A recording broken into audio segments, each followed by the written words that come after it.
Good evening, ladies and gentlemen, and thank you for joining us once again. We have a Tuesday edition of Empire State of Baseball here on November 8th, 2022, and it has finally come.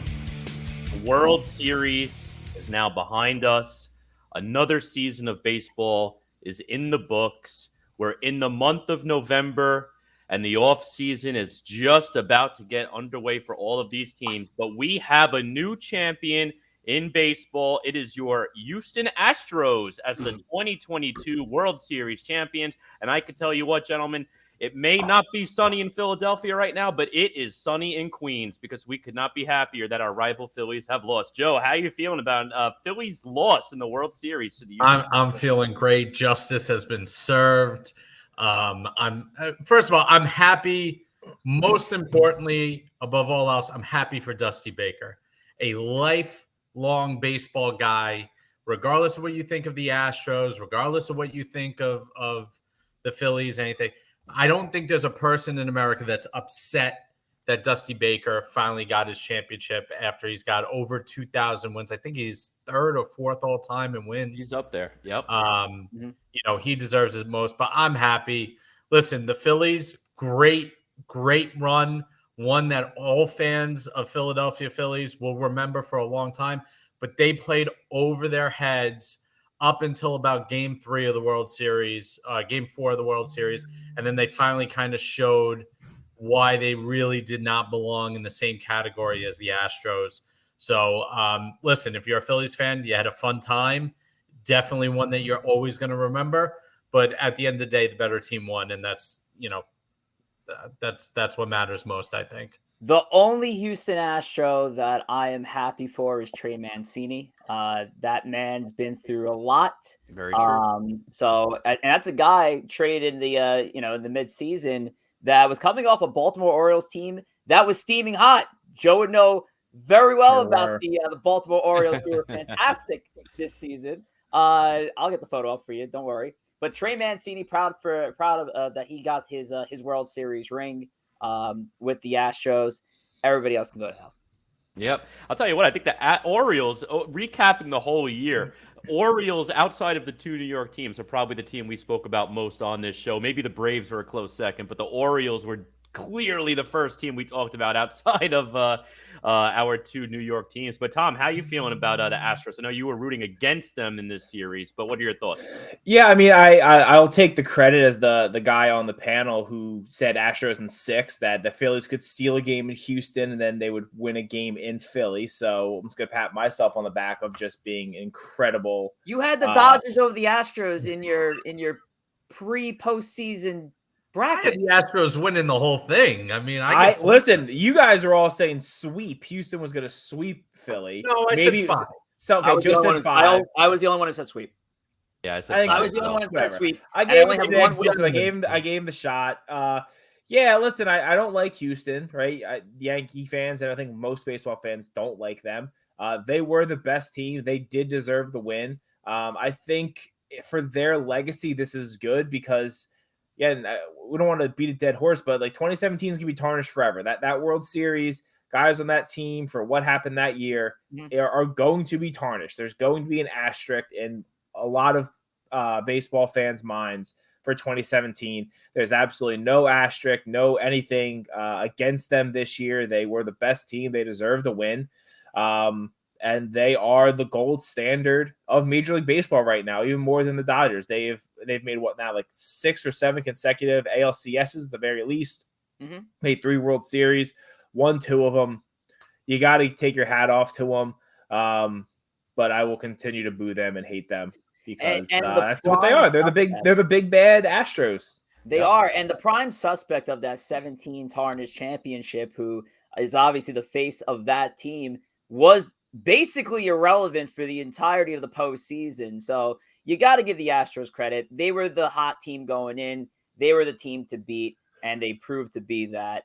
5 components from that 2017 Astros team hoisted the 2022 trophy over the weekend. So the Astros can move on, and I think as baseball fans, we got to move past it. The Astros, congratulations on winning your first World Series championship. Yep. Agreed. Oh boy. Listen, I mean, I actually enjoyed watching the World Series. I mean, it was a little easier that I was rooting against the Phillies, but I actually thought we got some good baseball played. Mhm. I thought Dusty put on a clinic on how to manage a series. I don't think I sat there and questioned almost any move. I questioned when he took his pitcher out with the no hitter going. Mhm. Realistically, he would have probably made one more inning and then had to be pulled anyway. But That was a bad move.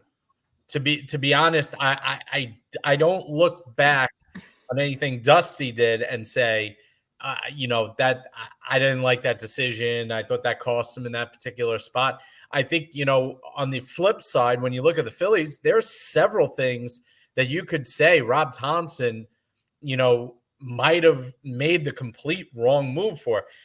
No bigger question mark than removing Zach Wheeler with pitches in an elimination game in the World Series with 2 runners on, and I think they were down 1 at the time.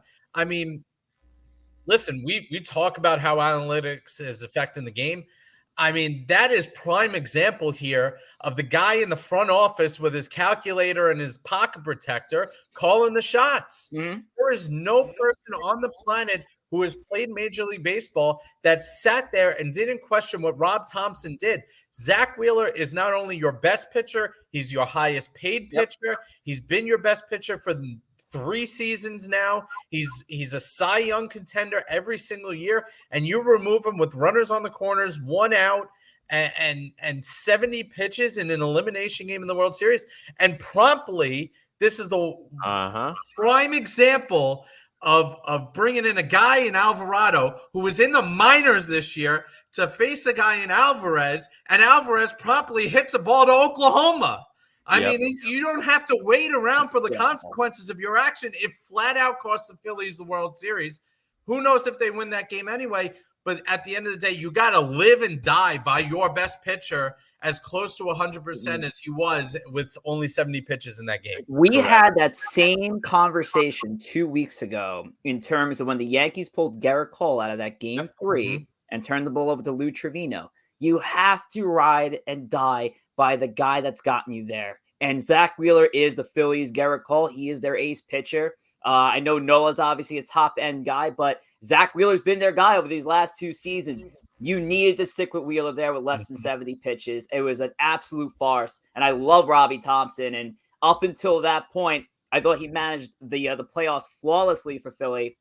That was a bad move and obviously costly. And now here we are, the Astros champs. Yep, exactly. And I'll tell you what, too. I mean, they'll always argue the analytics. That's why you're going lefty in that situation.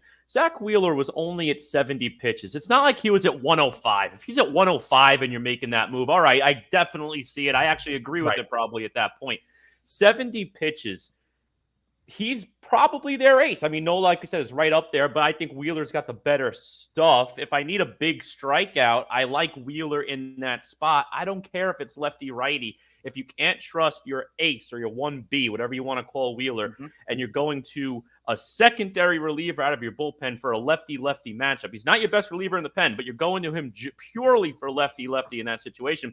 I'm glad it bit them in the ass because you know what? In that situation, there was no reason, in my opinion, for Wheeler to come out of that game. I would have left him in there and tried to get the K because Wheeler's got the stuff to get a K. I don't care if it's a lefty. Leave Wheeler in the game. And listen, it is what it is. They made the decision, but a big reason maybe why it took them right out of that game. They were still losing, and like Joe said, they might not have come back and win anyway, but that basically sealed their fate. There was really not much life after that. 1-run game, anything can happen. You never know. You get a walk.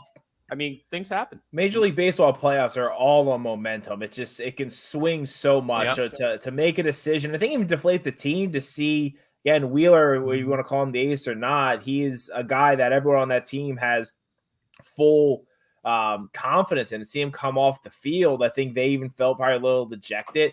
And then it just ends it. Just like that, you see it so often in Major League Baseball playoff games. I mean, it's weird. You would almost think with Robbie Thompson, like he's an interim manager. Like I don't know if he's gonna be the manager now. I know he got the team to the World Series.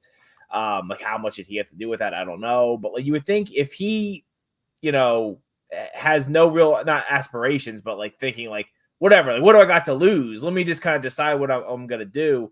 It's weird that it seems like such a heavy-handed move unless he's, thinks he's going to stick around. I mean, I think he is going to stick around. I think the fact they brought him to a World Series means that they're going to give him the full-time job. But, I mean, how many times are we going to see decisions like this in Major League Baseball? I mean, in the past 3 or 4 years right now, we've seen the Rays do this with Blake Snell. We've seen the Dodgers do this basically at every single step in the road. We've seen we saw the Braves do it once or twice. I mean, we've seen this constantly. Sometimes it works out, sometimes it doesn't. But when the universe is yelling at the TV, I'm yelling at the TV. And listen, I want to see the Phillies lose as much as I don't believe it. You were yelling at something? I was in Corey's apartment and in Corey's condo actually. We were screaming at the TV. And we're sitting there. I want to see the Phillies lose, but what I don't like to see baseball teams who have worked so hard to get where they are basically undermined by the manager. The manager basically torpedoed that game. He torpedoed any chance they had to win in the World Series, and that frustrates me as a baseball fan, and especially now that we've gotten into the age of the no-name, nameless, faceless reliever that comes in the sixth inning. Because you get third time through the lineup, I mean, it destroys part of the charm of baseball is having the best pitcher you have go out there and work with the rest of the team to put as best a performance as he can have there. Listen, you lose 1-0 and Wheeler goes 8 innings, you lose. All right, hey, we take that. But you're always going to wonder what if when Alvarado, who was in the minors in August, comes in and gives up a bomb that NASA was tracking as a shuttle launch. I mean, that's just a fact. To confirm here, because we just brought it up, Robbie Thompson was extended to another 2 years, and they took the interim tag off about a few weeks ago in the middle of the postseason, confirmed here by our old buddy John Hernandez. 2-year deal, which he did a few weeks ago. So he'll be back, and it's wild. It is wild that teams can get to that point, and one simple mistake from the manager is costly. I mean, the Dodgers Rays example from 2020 was ridiculous with Kevin Cash pulling out Blake Snell out of that game. Costly, absolutely costly.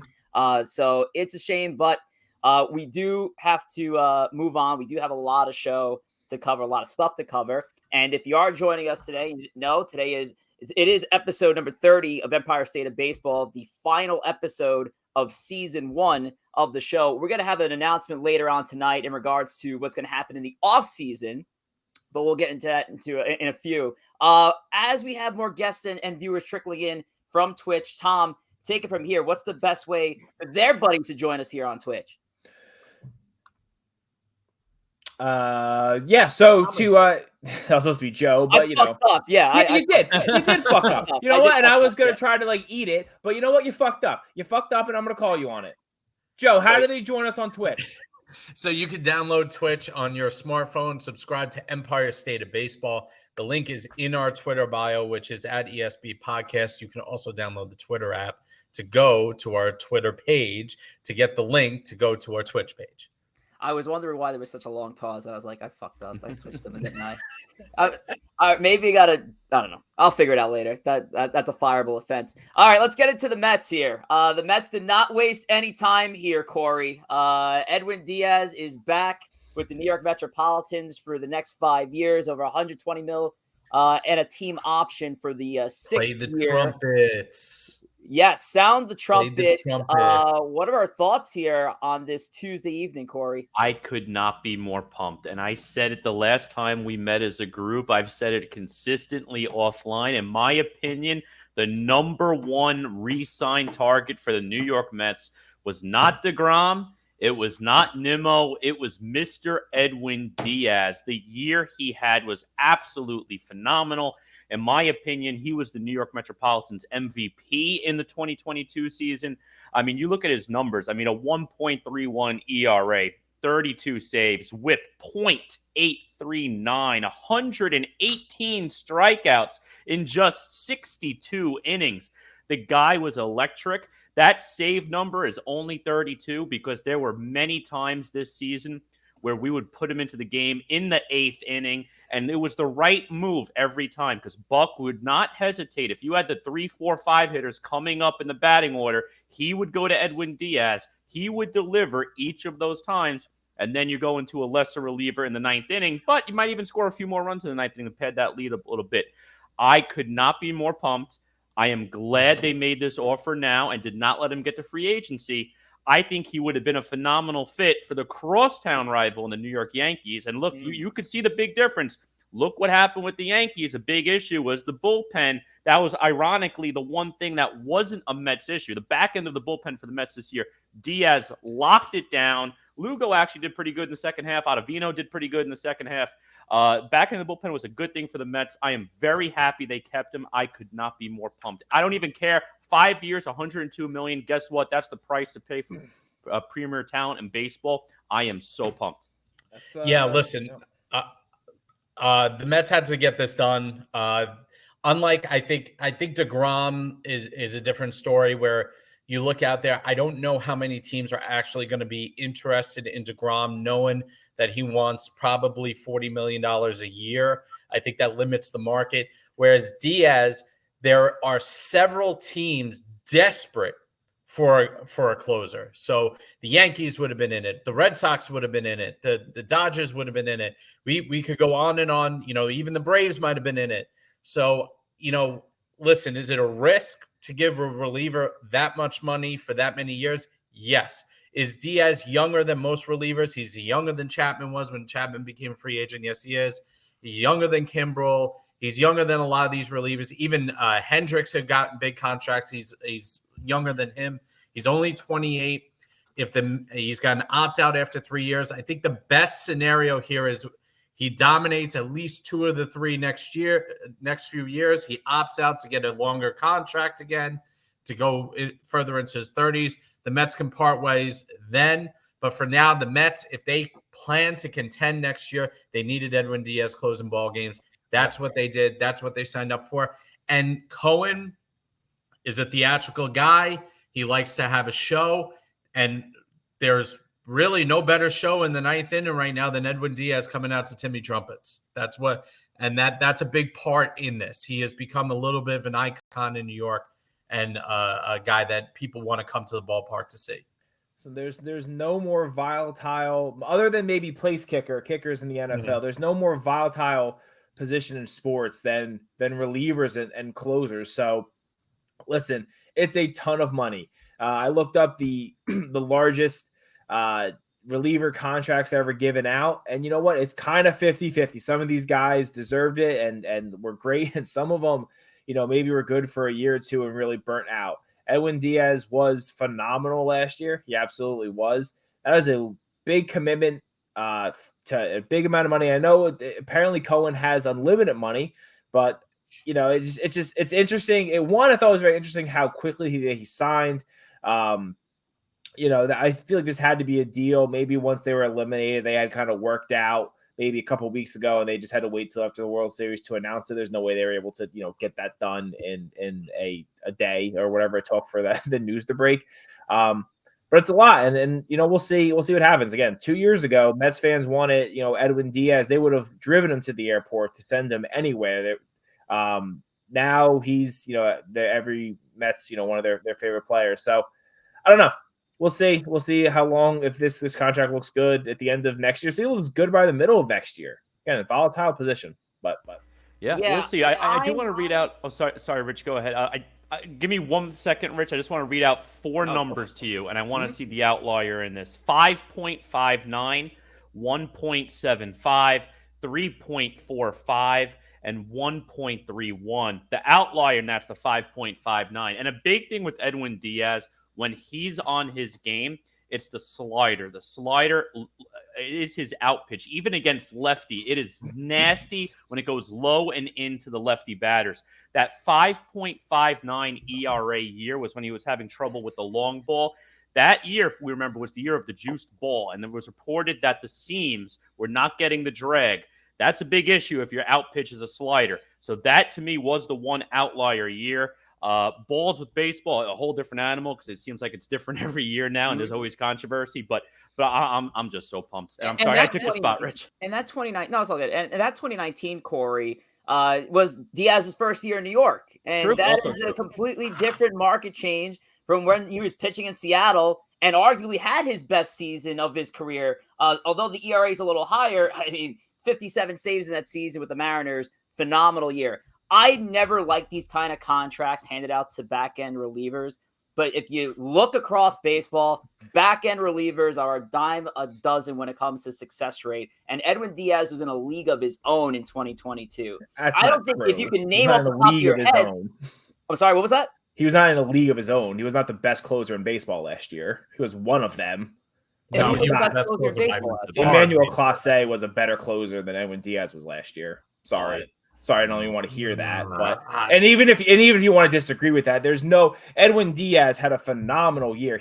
Edwin Diaz like struck out 50% of the batters. Not head and listen, he wasn't head and shoulders above every other relief pitcher in baseball. I'm sorry, he wasn't. He was amazing. Clase is going to be a great reliever in this league, assuming he stays healthy.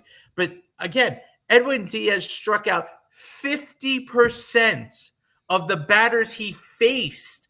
That's 50% of the guys that didn't even threaten him in a game. I'm sorry, that's absurd. Listen, I'm just telling you that he's not in a league of his own. There's other phenomenal relievers in baseball. And listen, look at the one of the issue, and the Yankees are getting them both off the books right now. Big contracts handing out to guys like Aroldis Chapman and Zach Britton, who at the time were as good as what Edwin Diaz is right now. And the end of those contracts have been horrible. And again, maybe Steve Cohen doesn't care. Maybe these problems go away and he can just write them off like he did Robinson Cano. If that's the case, then I don't know, congratulations. But at some point, there's got to be there's a line. I think there has to be a line at some point, and ton of money to give to a guy who had his he's been great, but he hasn't been perfect. And we'll see how it looks in a couple of years. And I wasn't able to finish my point there. Thanks, for the Class A debate. I wasn't able to finish my point. So I never liked these kind of contracts for back-end relievers.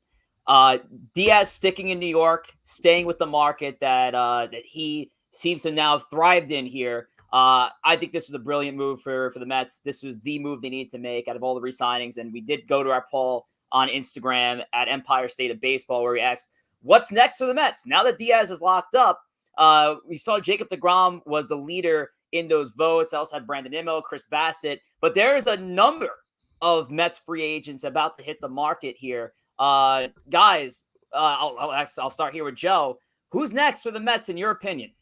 Well, I saw a little thing that it looks like the Mets are intending to pick up Carlos Carrasco's option, which I think is smart. When he's healthy, he's a good, productive back end of the rotation pitcher that's going to give you a quality out and most of the time out. So I think that's one less hole they got to fill. I think it's Jacob deGrom. I think, there's a position where the Braves have made it semi-known that they're probably going to be interested. I know a lot of people think the Rangers are going to be interested. I know the Dodgers and Giants will, but there's skepticism that he would go west. I'm sure there's a money aspect to that.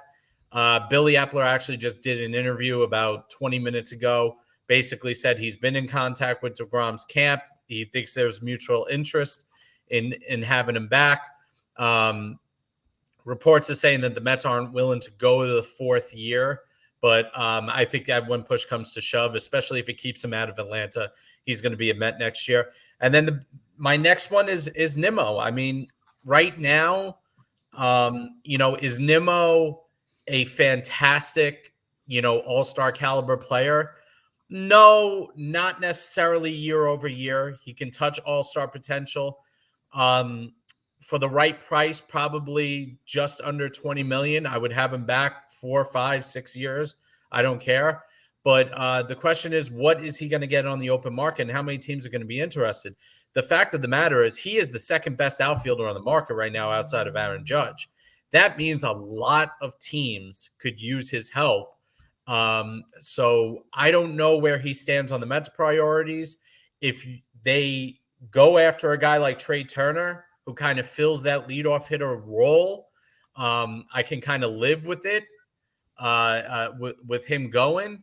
But if you're not going to go in that direction, I think you need Brandon Nimmo, because at the end of the day, Brandon Nimmo is one of the better leadoff hitters in baseball right now, by definition of what the modern leadoff hitter does, which is get on base, set up the rest of the offense. And he does that, and he fills that role. And he's become a good center fielder as well.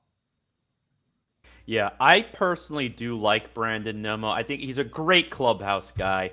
I do love him in that leadoff spot because he works the count. He draws a lot of walks. His on-base percentage is usually right up there with the league's best, which is what you want in the leadoff spot, to get guys on base prior to your 2, 3, 4 hitters coming up.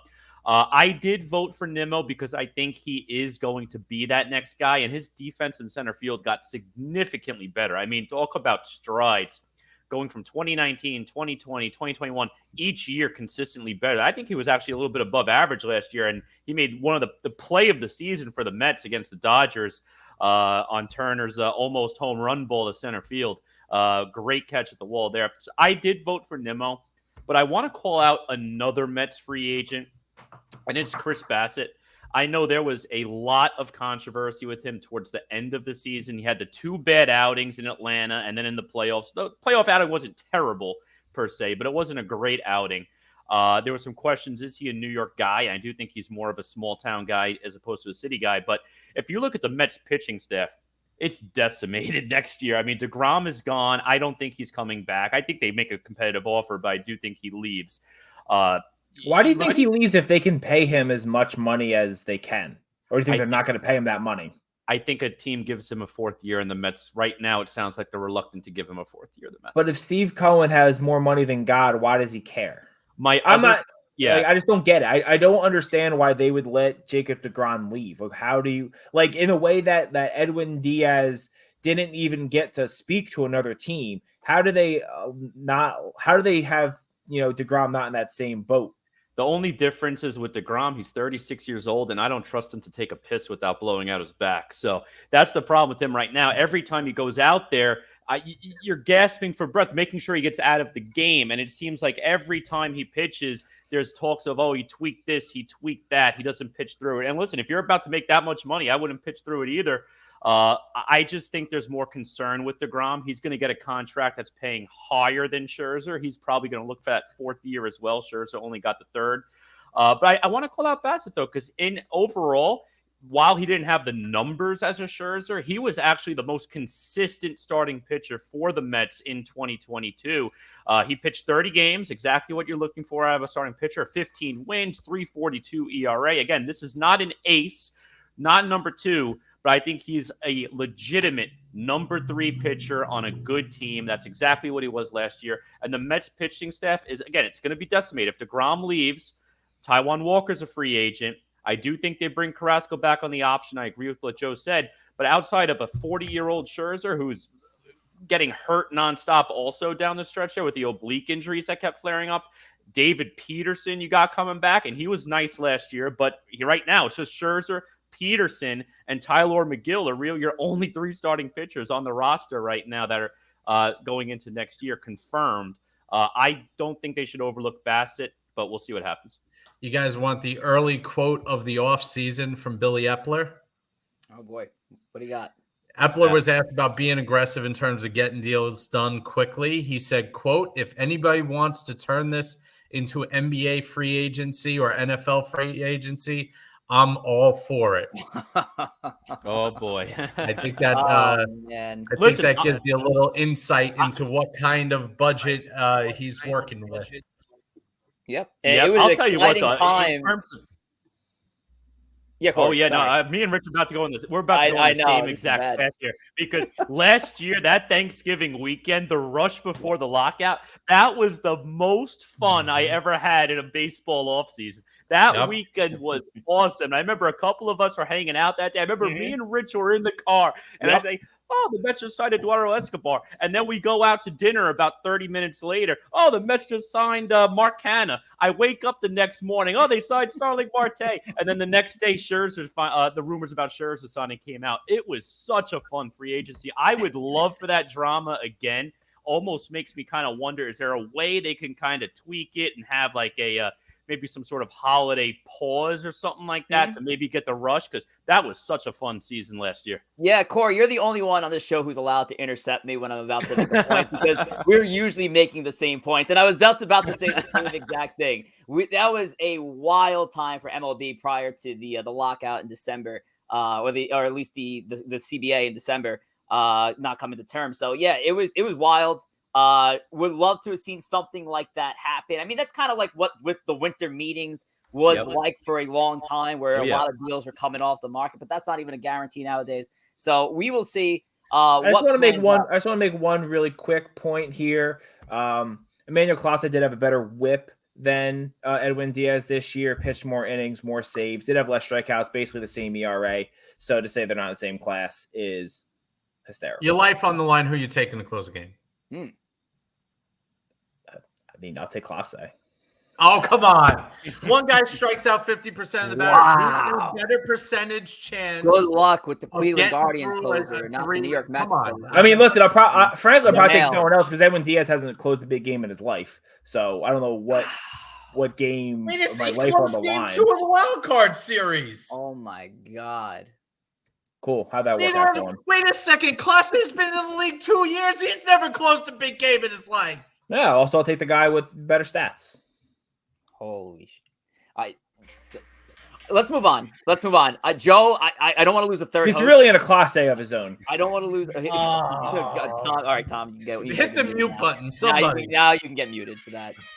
We don't tolerate dad jokes, even if they're from dads.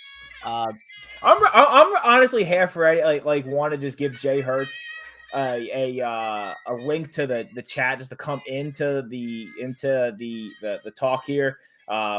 Because he's just like an absolute clown here.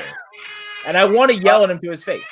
Yo, John, the gauntlet's been thrown down. I will gladly give you the link. You saw Clase pitch a grand total of 3 times this year. We watched Edwin Diaz every single day and saw that hitters had 0 chance against him.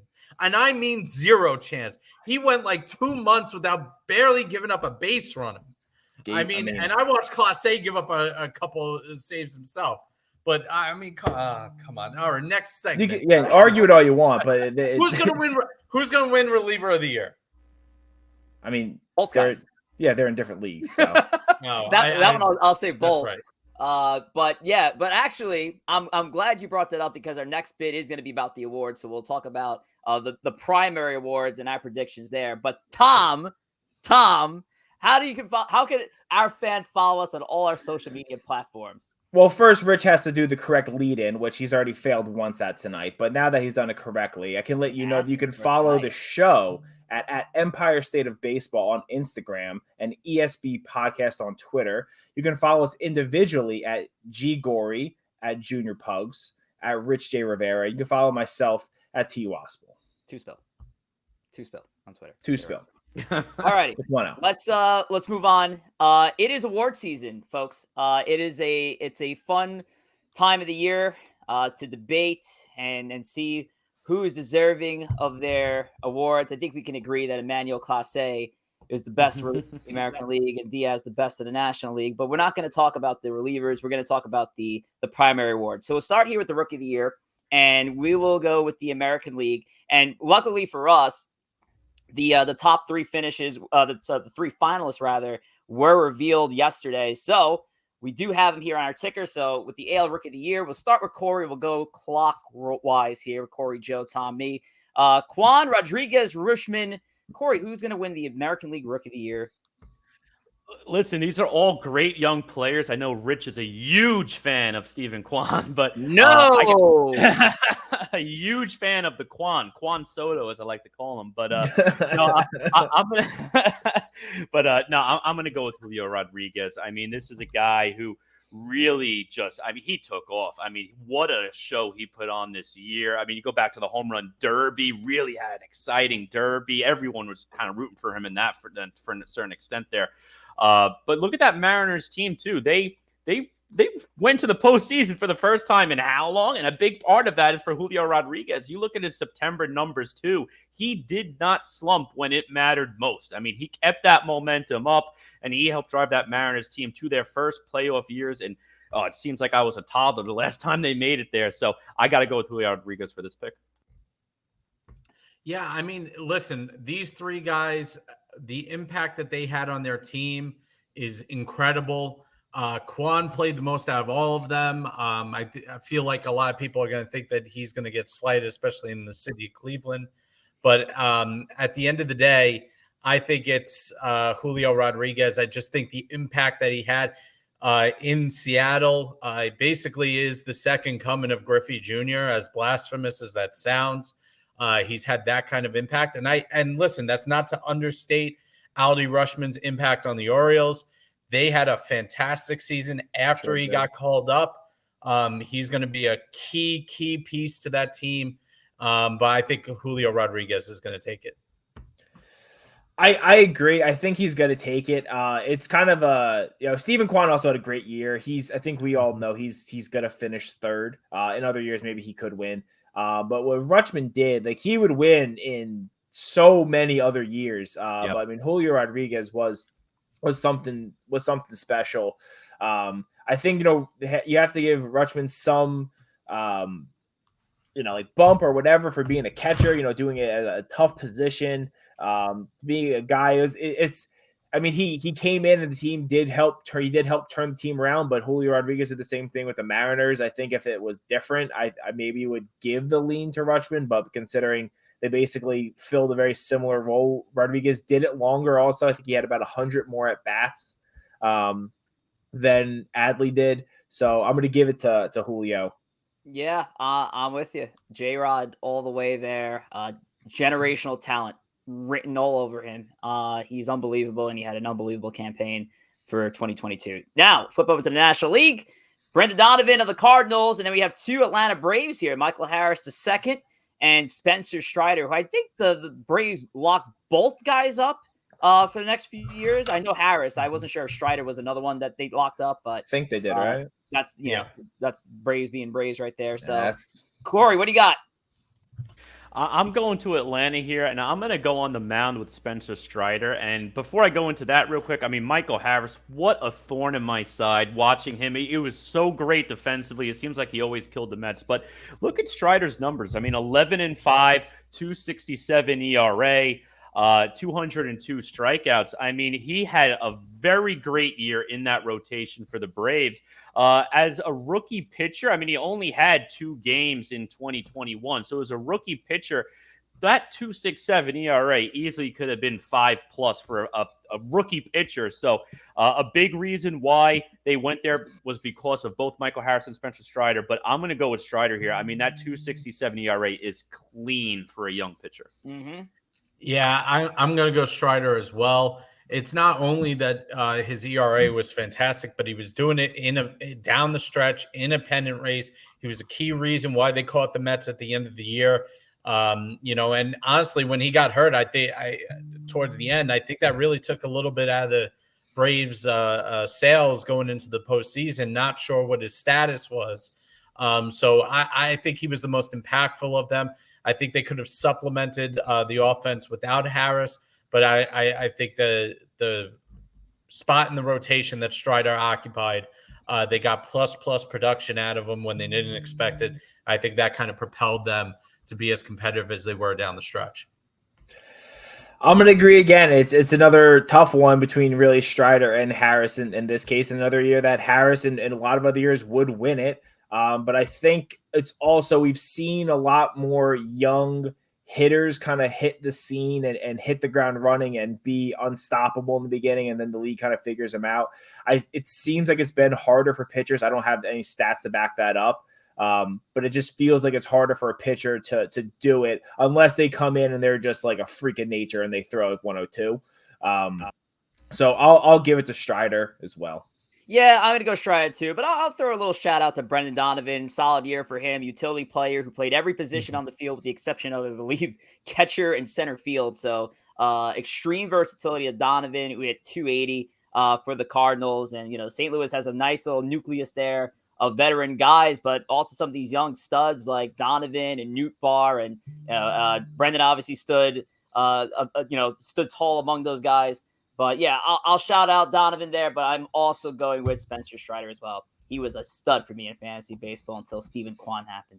All righty, so AL Cy Young Award. Dylan Cease, Alek Manoah, who I thought was a surprise nomination. I think many thought that if there was going to be an American League East pitcher on the finalist, it was going to be Shane McClanahan.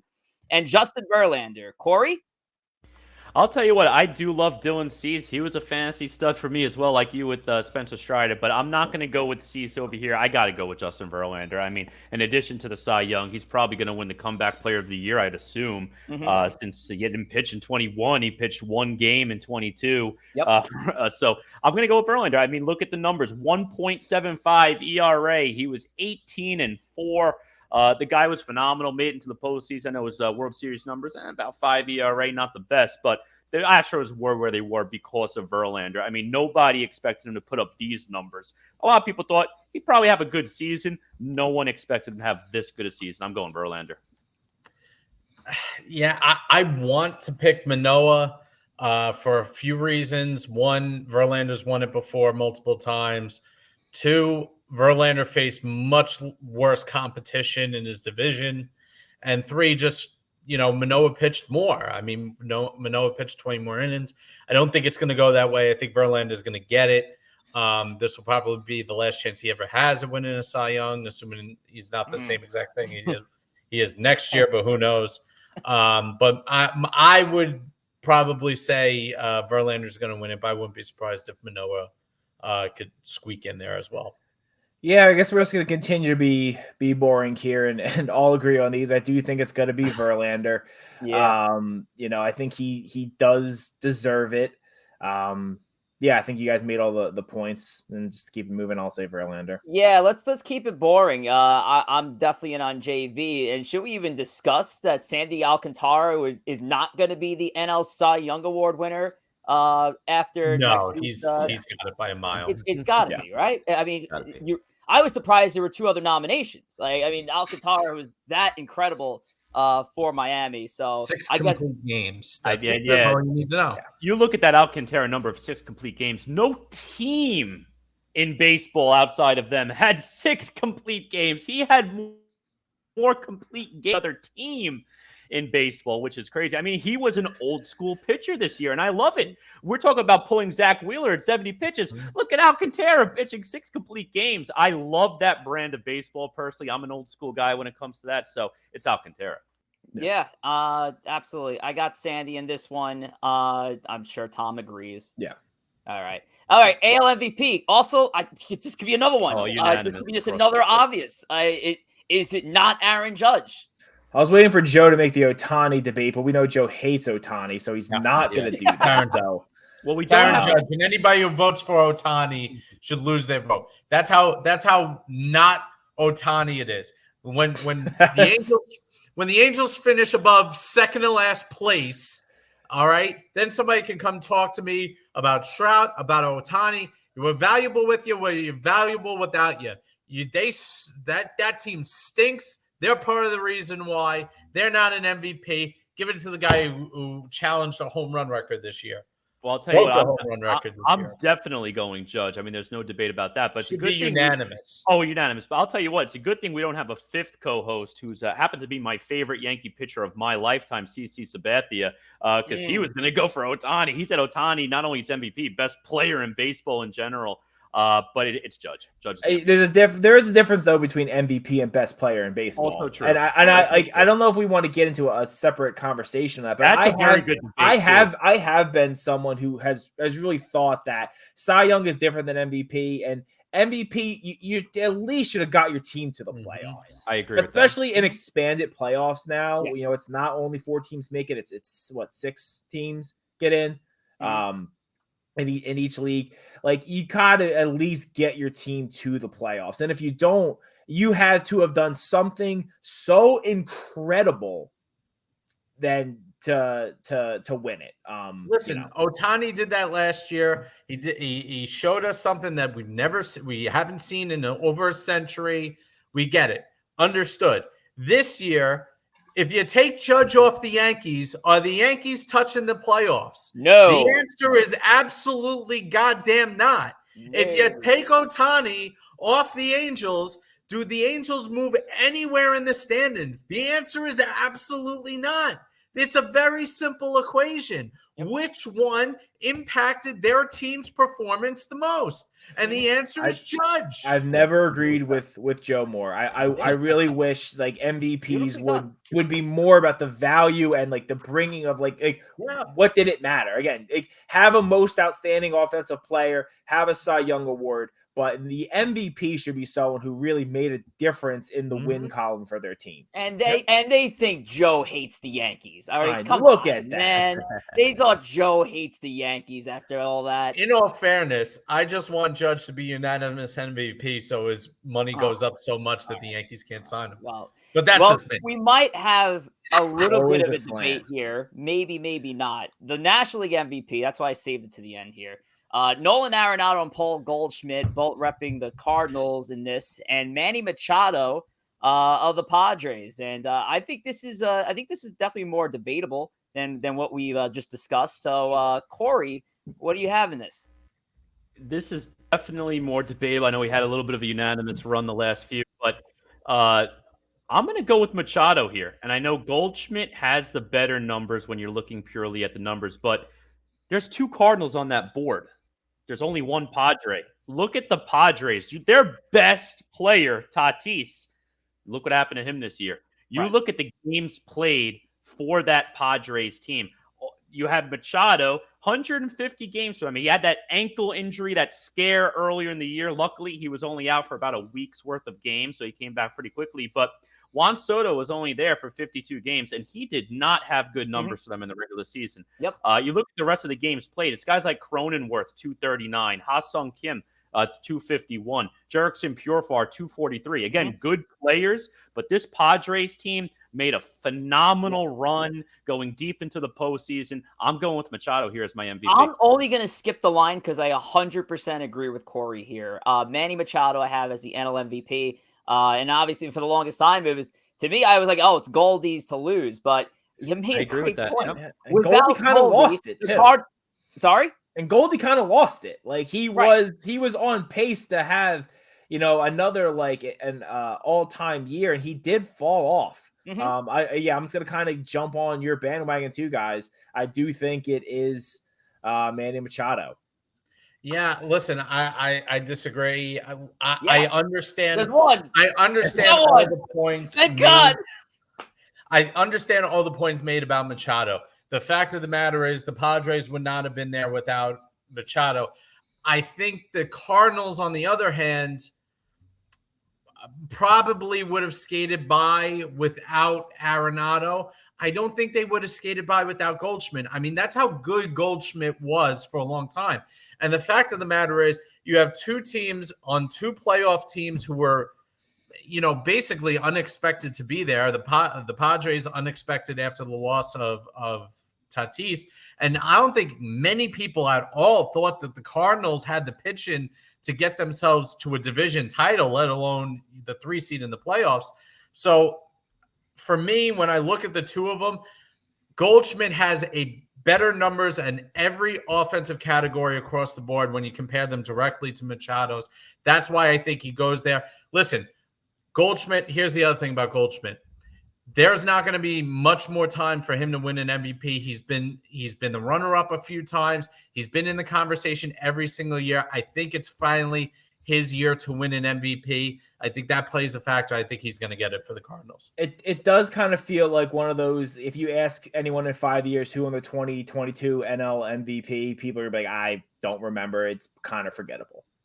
Yeah. Like no one really, like, I don't think any of those guys really stood out, head and shoulders above. And I know Aaron Judge is he stands head and shoulders above everyone because he's correct. Aaron Judge. But I mean, even like less than that kind of year. You think of other previous years, like Bryce Harper winning the MVP. It was like, oh yeah, he like absolutely went out and dominated. I just don't feel that way about the NL this year. It's also weird that from those 300 win teams, there's no, at least on finalists from the MVP voting. It's kind of interesting that way too. It's odd because when you look at MVPs, you look for bold type, you look for lead in the league in certain categories.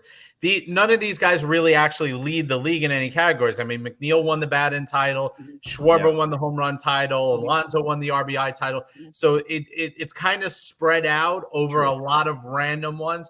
I would have liked to see a guy like Alonso maybe edge out a guy like Arenado, even though Arenado's got better hit statistics. I want to see somebody from either the Mets or the Braves sneak in there because I think Alonso that's a or Freeman or someone. Yeah, so two from the same team kind of says, well, I think that's defeating the purpose a little bit. Right. But like I said, I think Goldschmidt's going to win it. Without Arenado, the Cardinals still have Goldschmidt in a playoff appearance and vice versa. So I'm with you there. I like the Machado pick, and I like Joe changing it up. I got one more award to cover, believe it or not. It's called the Corey Favaloro Reliever of the Year Award. Who's the best reliever in all of baseball? We're skipping another award too, or Edwin Diaz. And all I want to hear is from Jonathan Hernandez. Look at him. Who should win the Corey Favaloro Reliever of the Year? I got the poor guy shook. All I'm going to say is that there has to be a guy that's the villain, right? There has to be a guy that has the outrageous take, right? That's what makes good radio shows. That's what makes good TV shows. Your take, Tom, with all due respect, is fucking trash. That's a trash fucking take. Okay. Fucking trash take. You want to go into stats? Class A pitched in, hold on, I pulled out stats for you. He pitched in 15 more appearances than Diaz, 10 more innings than Diaz, 41 less batters struck out. Diaz was dominant. It's not even close. So, and if you want to really go into the stats, since you pulled out your one BS stat, which was the whip, WAR, right? Isn't that like the almighty be-all, right? WAR. The WAR for Diaz was higher than it was for Class A. Pitcher's WAR has always been kind of funky. Keep giving me excuses. It's okay because listen, I get it. You have to be that guy, and usually Joe's that guy. There's always that guy. Usually it's Joe, and usually Joe is that guy. You want to be that guy? Listen, if he was a Yankee, you'd be like, "Oh my God, I need him! Oh my God, it's such a great deal." But since it's not a Yankee, it's a Met, right? It's the end of the world, right? No, listen. Here's the deal. And if you would, shut up, you could maybe you would learn something here. You had an hour to talk, so I'm going to get Edwin Diaz is absolutely in the conversation of being the best reliever in baseball. But to say that he is in a different category than Emmanuel Clase is a farce. Emmanuel Clase, he's better than Clase. I'm not taking anything away from Clase. He's right there. Diaz is better. I mean, listen, that's your opinion of it. Clase again walked less guys per 9, gave up less home runs per 9. Walks are something that always drive. I can take crazy.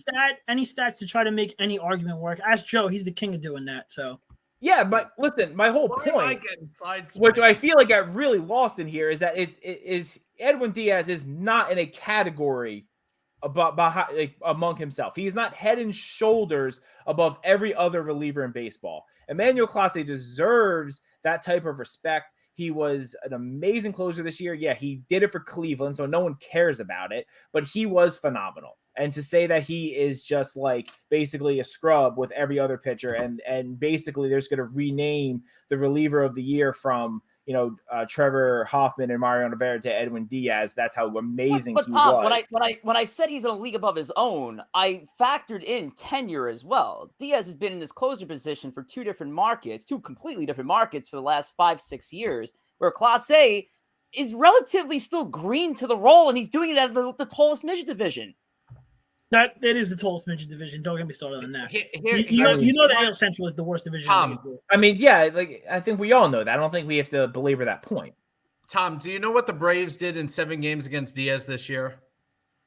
No, but I'm sure you're going to tell me. In 24 at-bats, they struck out 15 times and got 2 hits against them. That's the Braves. That's amazing. I've never said Edwin Diaz was a bad closer. I said he is him and Clase are in that class together. That's my point. But you said before that he was in Diaz the hasn't Clase. pitched in a big game. That's not I true. think he's a played Clase himself against because the I'm Braves. funny. The Braves didn't touch him. They didn't touch him. You're full of shit. And then they still won the division. You know you're full of shit. And they still won Diaz the is division the best after. closer in baseball. You're a clown. It's fantastic.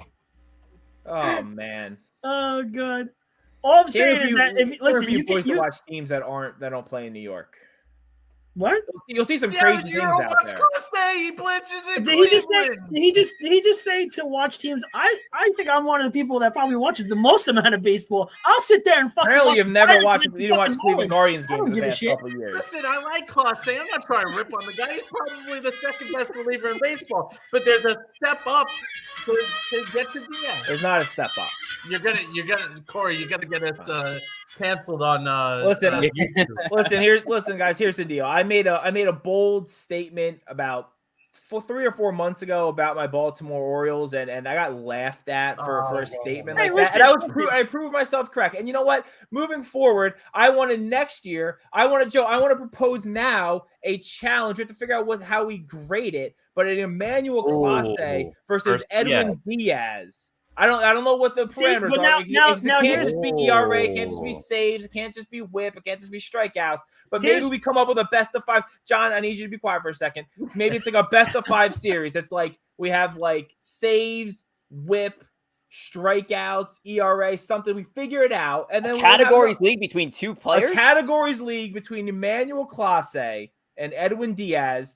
We remove injuries. If an injury happens, then it's like you really can't, but them at their best. Let's figure something out for next year. We'll talk about it over the winter. Let's do it. We could figure something out. Maybe somebody will end up in a pinstripe jersey. Maybe somebody will end up in a Met jersey in 2023. The new gamble of the 2023 ESP season. Yeah, I like it. We got it already. Bring it on. We have it already. I like it. Joe got real quiet though when we started like talking about that. He got worried because he's not as always go back to the bet.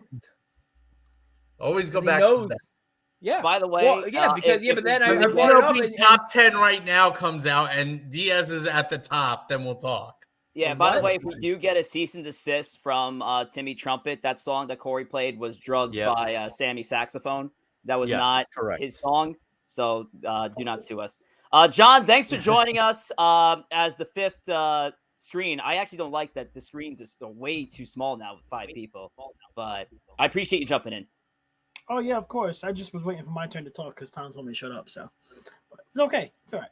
Listen, it's okay. Someone's got to be the guy. Someone has to be that guy. You want to be that guy. You want to be the villain. That's fine.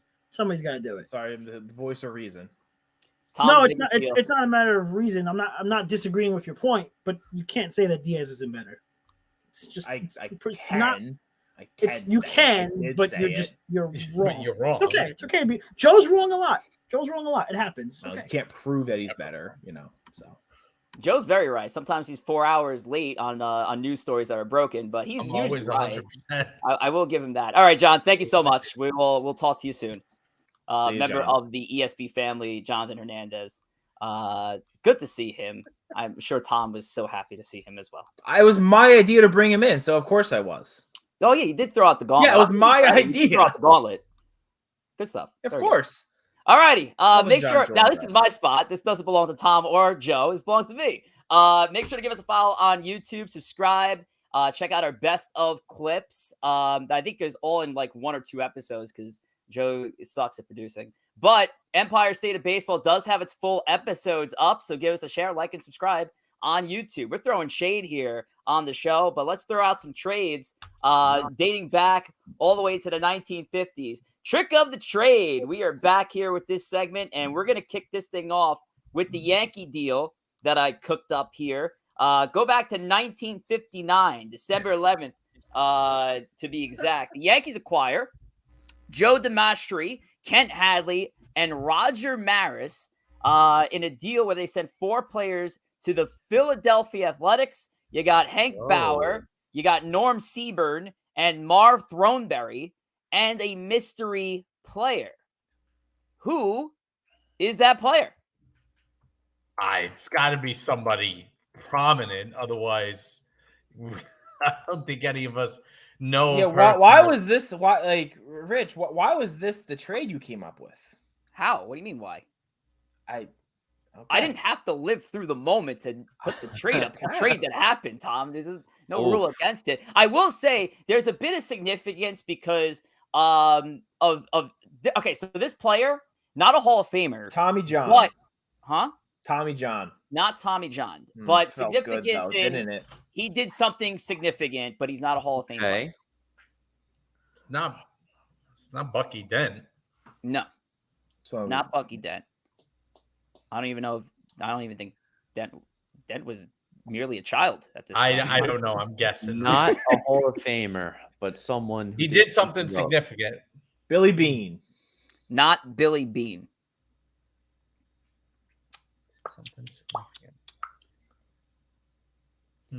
I actually found Griffey Senior. No, it's not Griffey Senior. Is it? I got an idea. Is it World Series related? Oh, is it? Is it? Oh God! Somebody throw it out.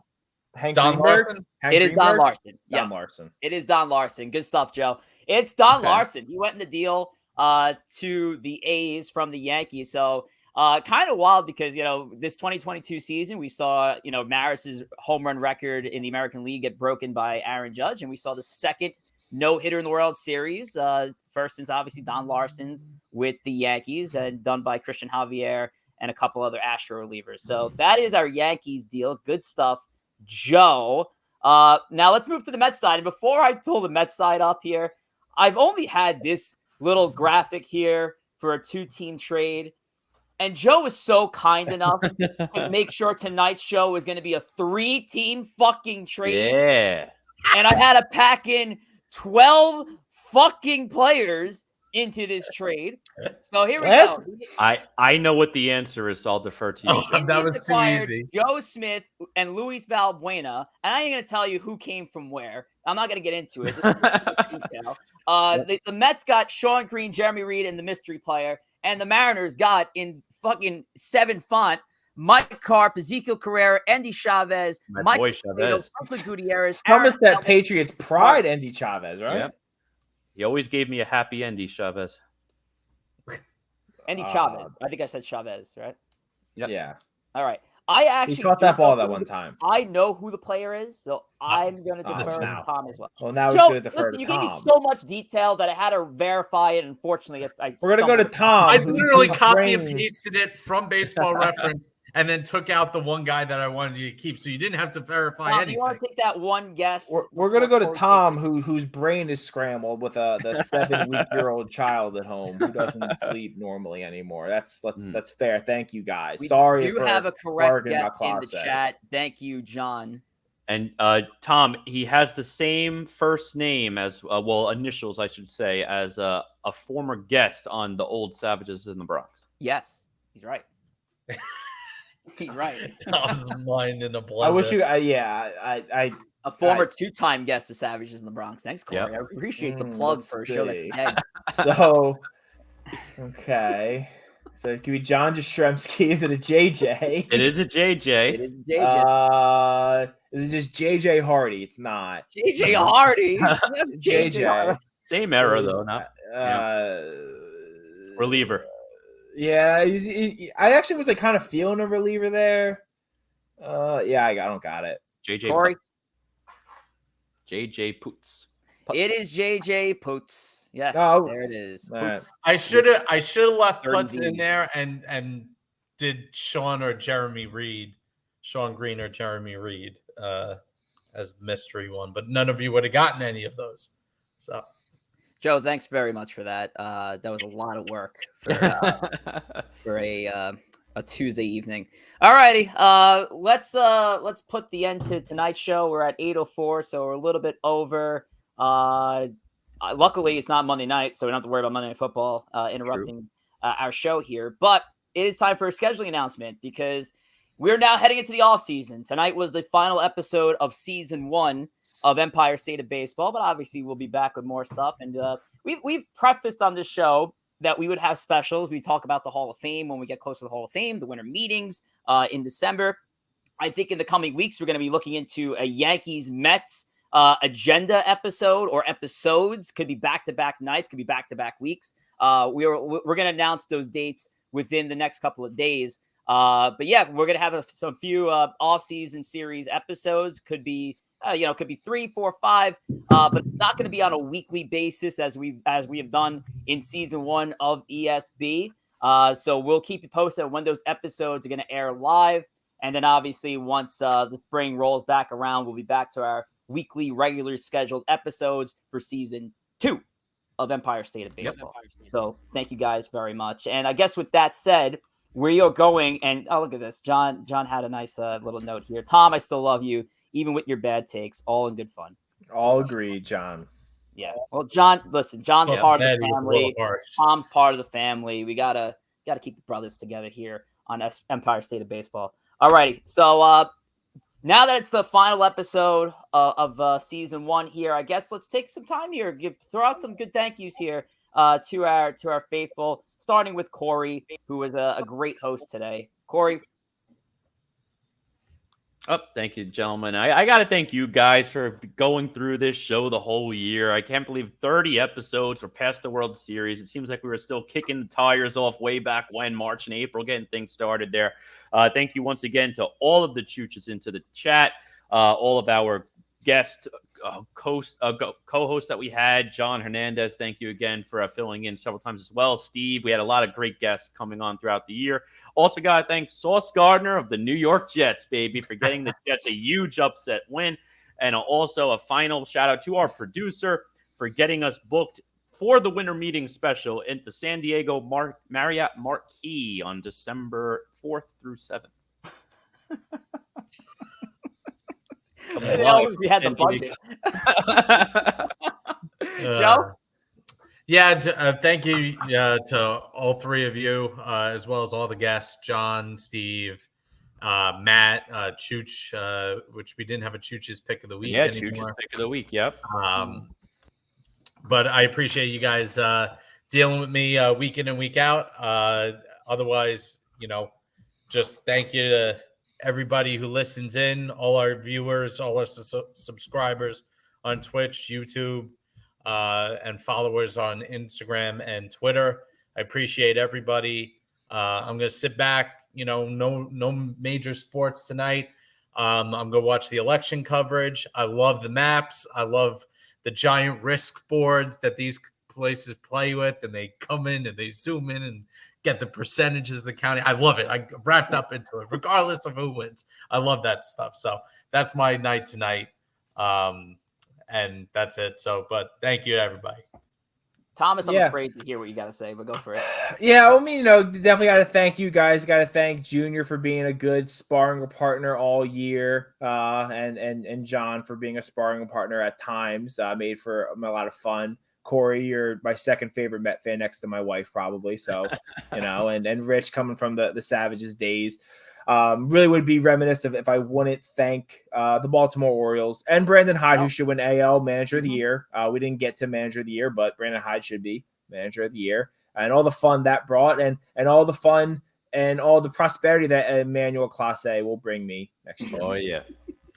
I want you guys to get a good look at this picture one more time, because this was a highlight of the show. But with that said, it is the end of season 1. So, Joe, you will never see that picture again on Empire State of Baseball. It is. So I want to thank everybody for being a part of this great series that we've had since the beginning. It's so wild how fast time flies by. It did feel like yesterday that we were just working up our warm-up episode that no one saw, so we can just kind of figure out how we would mesh together. And I didn't know how 4 hosts were going to sound all in the same room. Obviously, there's still going to be some steppage here and there. Corey and I are fond of doing that to each other. But it was great conversation. The 3 of you guys are brilliant minds when it comes to baseball, and even offering great ideas for this program. So it's been easy to work with you guys. And hey, listen, it's great to work with your friends on a podcast, right? So talk about baseball and have a great time doing it. So we're going to see you guys, obviously, in the off-season series, which will start within the next couple of weeks. We will have those first couple of episodes covering the Yankees and Mets off-season report card, or agenda, rather. and just kind of get the expectations of what we'd like to see our teams do heading into the big days coming ahead with the winter meetings. But I want to thank you all for being a part of this great ride for season 1, but we have a lot more in the tank for the off season, season 2, and beyond. Thank you so much, and take care.